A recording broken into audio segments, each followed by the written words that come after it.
C'est un grand plaisir de recevoir Éric Charlebois. On le connaît comme, on dit, il est poète, c'est un auteur, mais c'est tellement plus que ça.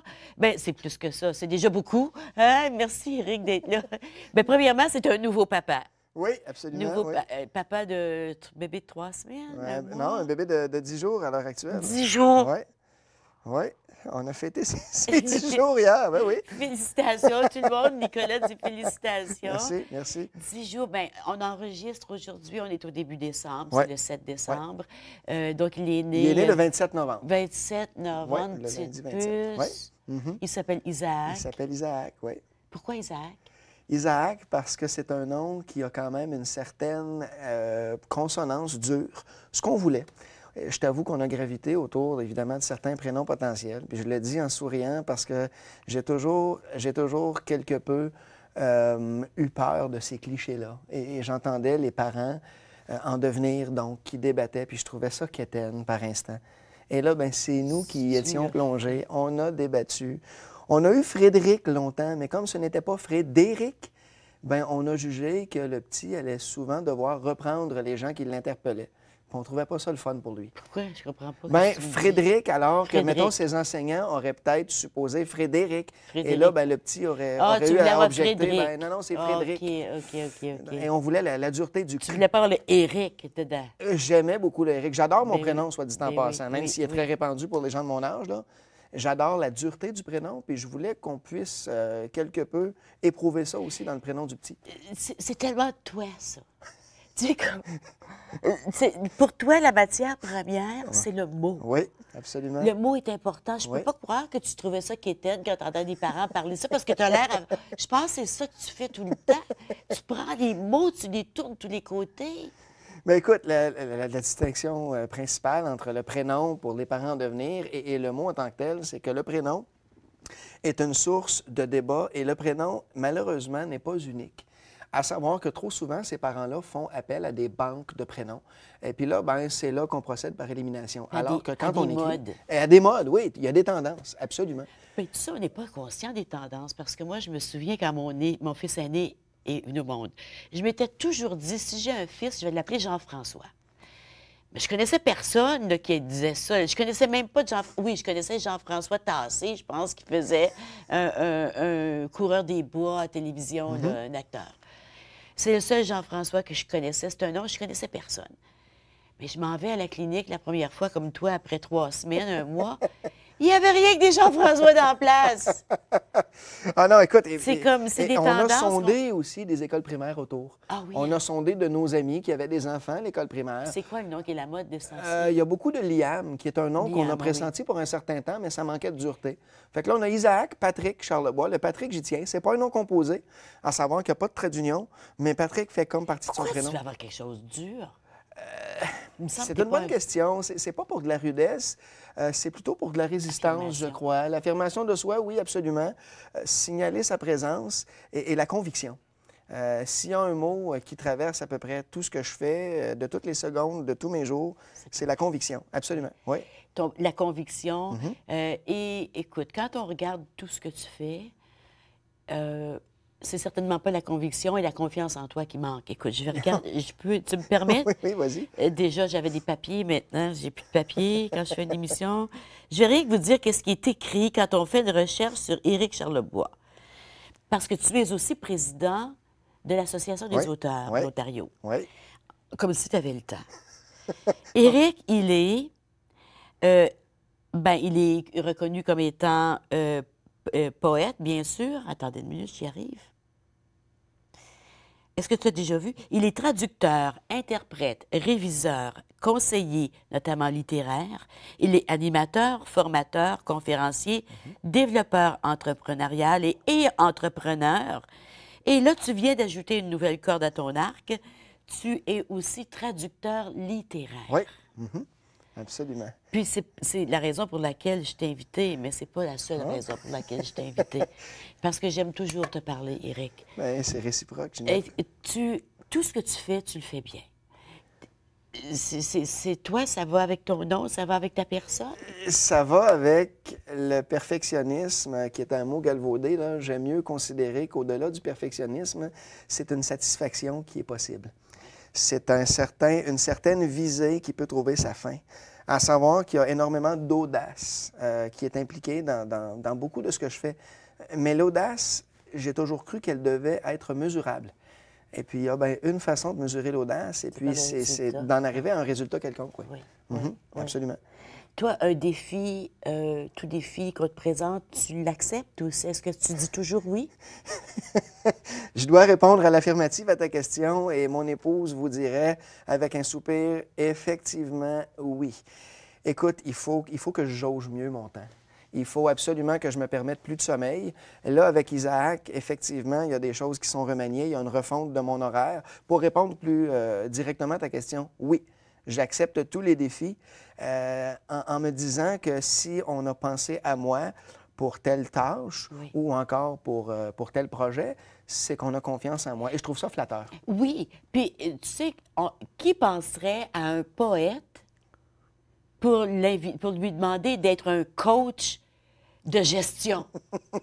Tu sais, j'ai l'impression que les gens qui t'ont connu comme entrepreneur et coach de gestion n'ont aucune espèce d'idée que tu es poète. Effectivement. Et les personnes qui te connaissent comme poète ont aucune espèce d'idée que tu es capable de gérer un magasin, une entreprise, est capable d'accompagner des gens dans comment monter des équipes performantes. Tout à fait, c'est scindé. Tu as tout à fait raison. Ce sont deux hémisphères. Absolument. Et il y a très, très peu de communication et je pense qu'il y a très, très peu de perméabilité entre les deux. Absolument, mais je t'avoue que j'aime ça. J'aime ça, avoir mais il doit y cette avoir double un vie-là. fil conducteur dans tout ça. Le fil conducteur, c'est quoi? un peu ce que je fais, à savoir que je me targue de rendre entrepreneurial, si on veut, la création, précisément la création littéraire. Je travaille aussi auprès de certains artistes d'autres disciplines quant à la mise en marché de ce qu'ils font, donc de leur œuvre, mais aussi la mise en marché de ce qu'ils sont en tant qu'artiste. Parce que l'artiste doit être non pas à la remorque, mais doit être le tracteur de son art, absolument. Parle-moi de ça. Oui. Tu dis que l'artiste... Parle-moi, j'aime ça, parler des artistes. L'artiste doit s'assumer. Je le dis, je le répète, et je le dis ici, je le dis devant toi, je le dis à toi. On est au Canada, selon une analyse que j'en ai faite, on est au sein du pays qui est le plus clément, le plus indulgent à l'égard des artistes, à savoir qu'on a des programmes, on a de beaux programmes d'appui aux artistes. J'aime pas le mot soutien, je préfère dire appui aux artistes. Oui. Cela étant dit, l'artiste doit aussi déployer des efforts, doit aussi mettre en vigueur une certaine mécanique de la mise en marché. Et là, je pense aux artistes qui balayent du revers de la main toute la composante affaires en se disant non, il y a quelqu'un qui va faire ça pour moi. Bon, il ne le dit pas ouvertement, mais on sous-entend mon art est assez bon, ça va se vendre seul. Ouais. Bien, vous savez, moi, ce n'est pas le cas. Moi, je ne descends pas à ce niveau-là. Exactement. Souvent, c'est ça aussi, c'est un petit peu de snobisme. Je laisse parler mon art. Je laisse s'exprimer mon art. Bien, vous savez, ce n'est pas... C'est très, très rare que c'est le cas. C'est très, très rare que l'art lui-même soit accessible. Non.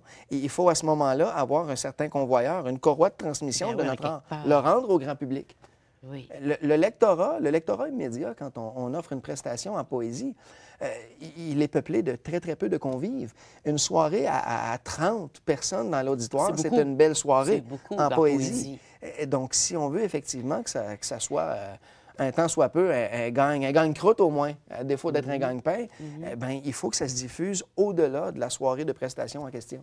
Est-ce que tu dis que l'artiste doit avoir une certaine polyvalence pour réussir, doit pouvoir appliquer son art à différents formats, à différentes plateformes, à différents médiums? Je dis que l'artiste doit être ouvert, doit être extrêmement réceptif, pour ne pas dire spongieux, devant toutes les technologies. On est en 2017, il faut s'en prévaloir. Donc, devant tous les canaux, toutes les avenues qui se présente à lui. Il doit être ouvert. Je faisais allusion à l'audace tout à l'heure. L'artiste, en 2017, doit être très, très audacieux. De là à dire qu'il doit être polyvalent, il doit quand même être concentré dans son art. C'est ça, mais il doit aussi faire confiance à certaines avenues. Et il doit savoir qu'il y a des conseillers en la matière aussi, auxquels il peut avoir recours, absolument. Oui, puis polyvalent, c'est un mot qui est peut-être mal utilisé, puis mal perçu par un artiste qui sait ce qu'il veut faire, puis il dit, bien là, polyvalent, ça veut dire quoi? C'est pas qu'il est capable de faire plusieurs choses, c'est qu'il est capable de prendre son art puis l'appliquer à différents qui est capable de transposer, et qui est capable de se canaliser et de canaliser son art. Alors, toi, tu aides des artistes à faire Oui. ça. Tu aides plus. En fait, c'est la même chose pour n'importe qui, dans n'importe quel milieu. Il faut être capable de. Il faut être au service des gens. Si on n'est pas au service, il n'y a personne qui va. Si je ne réponds pas à un besoin de quelque sorte, pourquoi les gens voudraient m'écouter? Et je suis content que tu soulignes ça parce que les gens doivent aussi savoir ou se rappeler que l'entrepreneur, c'est d'abord et avant tout un être très social. Oui. Un être qui est extrêmement axé vers la communauté. Oui.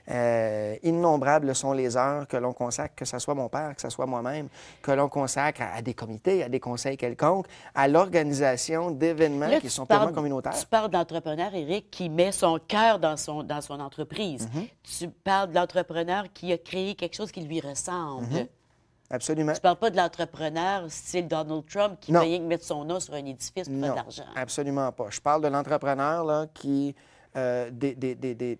du pollen initial, Oui. a fait grandir son entreprise, mais il n'a pas fait grandir son entreprise seulement avec des investissements judicieux, avec des placements intelligents. Absolument pas. Non. Il a fait grandir son entreprise avec le contact humain. Oui. On n'en sort pas.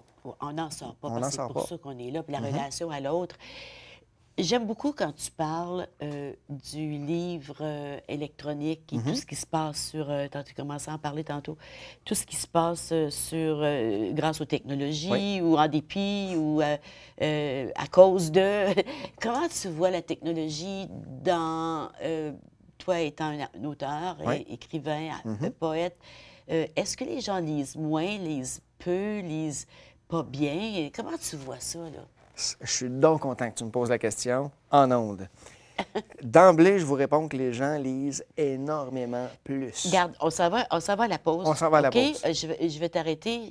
J'aurais dû attendre avant de poser la question. On revient là-dessus. Est-ce qu'on lit plus? Est-ce qu'on lit moins? Est-ce qu'on lit mal? Est-ce qu'on écrit mal? Qu'est-ce qui se passe avec les technologies et notre relation aux mots, à la lecture, à l'écriture? J'en parle avec Éric Charlebois tout de suite après la pause. Reste avec nous.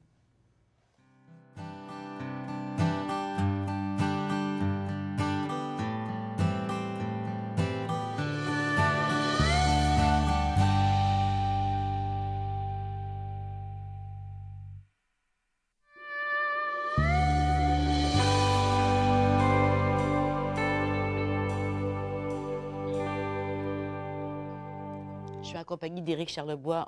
Éric est auteur, il est écrivain, il est réviseur, traducteur, entrepreneur aussi, parce que tu as comme il y a des côtés différents, il y a des avenues différentes dans ta vie. Tu es coach de gestion et tu es aussi un nouveau papa. Oui, absolument. Tu avais Absolument. déjà 2 filles, Oui. 12 et 14 ans. Oui. Et là, le petit Isaac a 3 semaines. Aujourd'hui, le 7 décembre, il est allé tantôt chez le pédiatre avant de venir ici, que tout va bien. Exactement, exactement. Félicitations, Merci. Éric. La maman va bien? La maman va très bien. Et les grandes filles, bien sûr. Les hein? grandes filles vont très bien, c'est magique. C'est magique. C'est magique. Elles deviennent des petites mamans, là, avec, avec les contraintes qui s'imposent, mais tout de même, hein, des petites mamans tout à fait C'est- en formation. Là. C'est fou, des bébés, qu'est-ce que ça change dans une maison? Oui, absolument. Mon Dieu, moi, je suis grand-mère, bien sûr, maintenant, là, puis on est le petit d'1 an et demi, c'est le 4e qu'on a, puis à chaque fois qu'il y en a un nouveau qui arrive, mais celui-là d'un an et demi, il est tellement drôle. Oui. De ce temps ici, il m'appelle pour me dire que le Père Noël, il fait « ou, ou, ou ». Mais c'est une superbe C'est opportunité comme- aussi de montrer aux filles ou de faire en sorte que les filles nous montrent à quel point elles sont aussi un des noyaux Ah oui, de la demeure. absolument. Ça, c'est hyper, hyper important. C'est à ne pas négliger, tu sais. Ah, c'est important. C'est important. Puis la relation à l'autre. Puis écoute, tu as traduit. On va parler tout à l'heure de la traduction de Imagine Mercy de Oui. David Groux, qui est un écrivain, un poète autochtone. La famille est très présente chez les Autochtones. Le noyau familial était présent. Mais avant d'entrer là-dedans, je veux t'entendre sur la question de l'écriture. Beaucoup de gens s'inquiètent sur la qualité du français ou de l'anglais même, sur le fait que les jeunes lisent puis mettent des petits bonhommes au lieu des mots. Qu'est-ce que tu dis? Écoutez, la question, elle est de mise, mais l'inquiétude l'est moins. Je vous dis, moi, que les gens lisent comme jamais. Et contrairement à ce qu'on pourrait croire, les gens achètent des livres encore plus qu'avant. Alors qu'on croit que c'est le livre électronique qui est en pleine révolution. Moi, je vous dis que le livre électronique... Il est en perte de vitesse, j'ai l'impression. Ben, je dirais pas qu'il est en perte de vitesse, Ben, mais le livre électronique aura servi de tremplin à une recrudescence du livre point à la ligne. Comme un entrepreneur te répondrait, la concurrence, c'est une bonne chose. Ce n'est pas une bonne chose, inversement, que d'être seul pignon sur rue dans notre champ d'exploitation, dans une localité donnée. Il faut avoir un concurrent parce que le concurrent est d'abord et avant tout complémentaire à soi. C'est un peu la même chose entre le livre électronique et le livre papier. Complémentaire, puis c'est un accélérateur aussi. Exactement. Parce que Il y a un engouement. il faut que je m'améliore, Oui. il faut que je le vois faire. J'aime pas le mot compétition, j'aime Non. le mot accélération. Accélération, j'aime beaucoup ça. Tu as raison. Parce que on le regarde, on va dire « Oh, wow! » Oui. Tu sais, j'aimerais ça être aussi bonne que ça. C'est pas de la jalousie, c'est pas de l'envie. C'est de dire, est-ce que je peux être aussi bon que ça, moi aussi? Exactement. Ça amène les gens C'est un vers le catalyseur. haut. C'est un catalyseur à fond. Et d'avoir un produit qui est en vente chez plus d'un détaillant, ça crée un engouement à l'égard de ce produit-là. Bien, pour le livre, c'est un peu la même chose. Et que ce soit les jeunes ou les moins jeunes, soit dit en passant. Maintenant, si j'axe la discussion un peu plus vers les jeunes, un peu plus vers cette inquiétude-là, que de voir les jeunes, donc, avoir des émoticônes qui semblent remplacer les mots. Je vous dis encore une fois, j'étudie les deux filles à la maison chez moi, je n'ai jamais vu des enfants autant écrire.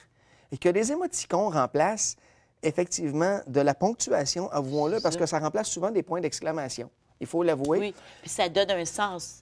Tu donnes un sens à ton point d'exclamation. Exactement. Il est triste, il est content, il est inquiet, Exactement. il est surpris. Et dans une vie antérieure, alors que j'ai donné un petit peu dans l'enseignement, l'inquiétude, ou du moins le pari, c'était de faire en sorte que l'enseignement de la grammaire soit intégré à l'enseignement d'œuvres littéraires. Bien, vous savez quoi?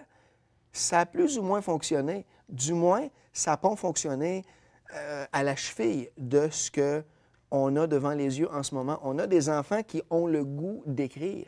C'est magique. Et j'ai des enfants à la maison qui sont plus ouvertes à la correction ou au petit coup de pouce ou au petit conseil. Écoute, si tu t'exprimais comme ça, ou oublie pas de mettre le S, oublie pas de mettre le ES. Pourquoi? Parce que le matériau, c'est leur propre texte. Oui. Puis c'est là qu'ils commencent à comprendre que le E à la fin a facilité la compréhension à l'autre bout. On n'a pas parlé de n'importe qui, on a parlé d'une fille. Voilà. Puis il y a un S, il y a beaucoup de monde, est-ce que j'ai bien compris? Voilà. Ah, OK, c'est pas, tu sais, je suis forcée de faire ceci. Mais qui est forcé de faire ceci? Accent aigu E, Voilà. c'est une fille. Donc, on commence à comprendre le sens. Bien, de la grammaire. il faut distinguer tout ça du texto. Donc, la crainte généralisée, c'est à l'égard d'un genre de sténographie propre au texto. Mais je vous dis, sur Facebook notamment, dans le cadre de blogs, mais aussi dans des communications ponctuelles entre les jeunes. J'implique encore les jeunes là, dans ce que je vous dis là. Puis même les textos. C'est une façon d'écrire, mais tout le monde sait bien ils savent bien que c'est pas comme ça qu'on écrit. Bien, c'était là la crainte. La crainte de la part, si vous voulez, d'un certain corps décideur, c'était de voir les jeunes ainsi écrire, de se dire, mais c'est la perdition, c'est la dépravation de la langue, voyez comment ils écrivent. Bien, encore là, on avait un matériau à partir duquel montrer aux jeunes la distinction entre, OK, en texto, ça va, mais effectivement, tu sais comment on devrait l'écrire si ce n'était pas un texto. Et là, le jeune bien, est déjà beaucoup plus ouvert, beaucoup plus réceptif, parce qu'on parle de son expression, de son expulsion à lui ou à elle. Oui. C'est des niveaux de langage. Exactement. Avant, on l'avait beaucoup dans l'oral. Oui. On ne dit pas... il y a des choses qu'on ne dit pas en public quand on parle devant un groupe, comme on le dit quand on parle à notre voisin ou à notre Exactement. ami. Et les médias sociaux dont je me méfie encore à l'heure actuelle, je vous le dis. Je travaille en contenu de médias sociaux. Je travaille d'ailleurs radicalement depuis quelques semaines. Il y a un beau marché pour ça.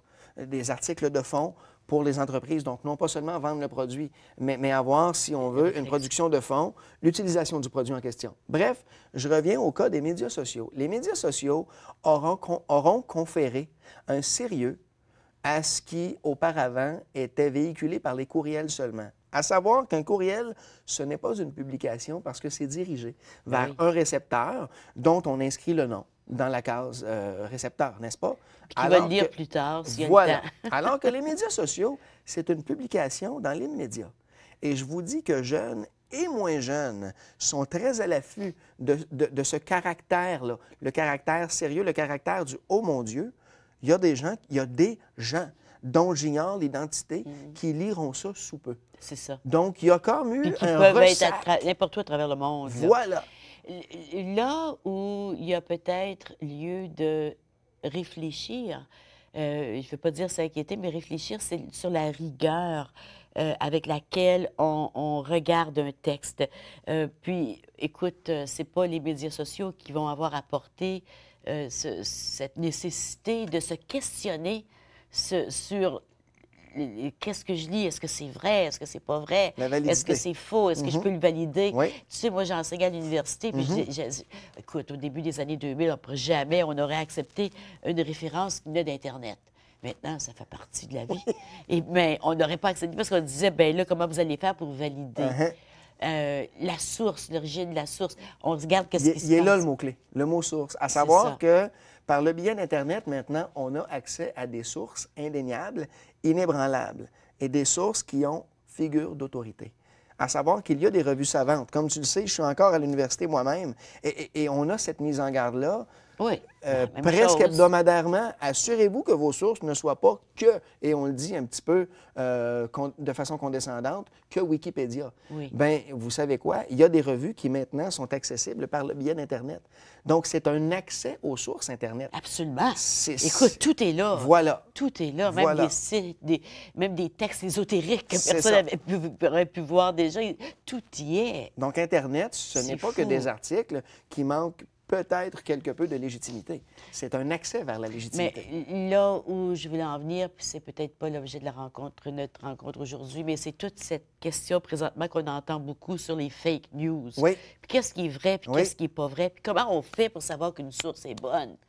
Qu'est-ce que tu dis? Bien, je vous dirais, moi, qu'il y a la fameuse loi de la répétition, donc la loi de la fréquence, à savoir que si plus d'une source le mentionne, à ce moment-là, il y a lieu de poser des questions. Puis qui est cette source-là aussi? Exactement. Qui est cette source? Quelle est sa philosophie? Qu'est-ce Quelle qu'elle a est à son gagner? idéologie? Qu'est-ce qu'elle a à gagner aussi? Oui. Et il ne faut pas oublier que ces sources-là, dans beaucoup de cas, sont accessibles, elles aussi.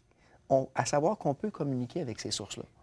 Et il faut le faire. Oui. Surtout si on a l'intention de s'en servir à d'autres sauces. Si on a l'intention de se servir de la fake news parce que ça vient alimenter un projet ou une étude qu'on est en train de mener. C'est vrai que ça vient alimenter notre façon de voir le monde. Exactement. Ça Oui, aussi, il faut absolument dangereux. s'en assurer, mais ça va avec la démocratisation de l'édition, dont on reparlera aussi. Oui. Bien, oui? On va en parler, mais parce que ce que tu veux dire, la démocratisation, c'est que tout le monde peut publier maintenant. Exactement. Donc, il y a des tenants très, très solides, purs et durs de la démocratisation. Bien, ça, c'est l'un dépendant de la démocratisation.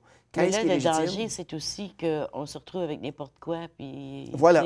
Moi, j'ai toujours trouvé, Éric, qu'un texte qui est passé à travers l'édition, selon l'éditeur, bien sûr, m'inspire davantage que le texte qui vient directement de l'auteur. Puis je ne veux pas dire que les textes qui viennent directement des auteurs ne sont pas bons, mais il y a eu une autre vision. Comme là, on voit présentement David Groux, Sans pitié, c'est publié, on va en parler tantôt. C'est le livre que tu as traduit, mais toi, tu as toujours publié chez des éditeurs. Oui, absolument. Chez les éditions David et chez Prise de parole aussi. Oui. Pourtant, tu es un gars qui sait écrire, tu es fier de toi. Et je travaille dans le milieu éditorial aussi. Oui. Pourquoi tu choisis de passer à travers un éditeur qui peut être dur des fois? Oui, qui peut être très, très dur. Entre autres, ne sont pas faciles. Mais nous sommes très, très reconnaissants à leur égard. Mais pour répondre à ta question, il y a encore chez moi, et je ne vois pas comment ça s'éteindra, la sacralisation de la littérature, vous savez quoi? Ça passe par l'édition. C'est peut-être une formation universitaire en lettres qui m'en a convaincu, mais je refuse ça parce que vous savez quoi? Il y a des raisons pour lesquelles je me suis inscrit d'emblée en lettres. J'ai été appelé par ça parce que déjà à l'école secondaire, il y avait cette aura-là qui entourait les éditeurs. Donc, l'éditeur sage, mais aussi, comme tu le dis très bien, l'éditeur couperait. Et pour moi, c'est important, c'est une sanction. Oui. Ça vient, encore une fois, je le prononce, ça vient conférer une légitimité au travail. Tu parles d'un autre regard, d'une autre vision, c'est plus que ça. C'est quelqu'un qui est dans le milieu, qui est à la fois un littéraire et un érudit, et qui est dans le milieu au sein des tendances, au sein des mises en marché et de la vente même, en passant par la distribution et la diffusion. Donc, tu es aussi président de l'Association des auteurs. Je veux dire, je pense que ça dit tout. Écoute, l'émission est finie. Je savais pas. Est-ce que tu restes avec moi pour Ben une oui, autre oui, oui, émission? absolument, Ben là, absolument. il faut que vous reveniez la semaine prochaine. Je continue avec Éric et puis on va Absolument. parler de sa traduction. Oh, il faut que vous soyez là. Traduction de Sans pitié, de Imagine Mercy de David Groux. Restez avec nous. Revenez-nous la semaine prochaine.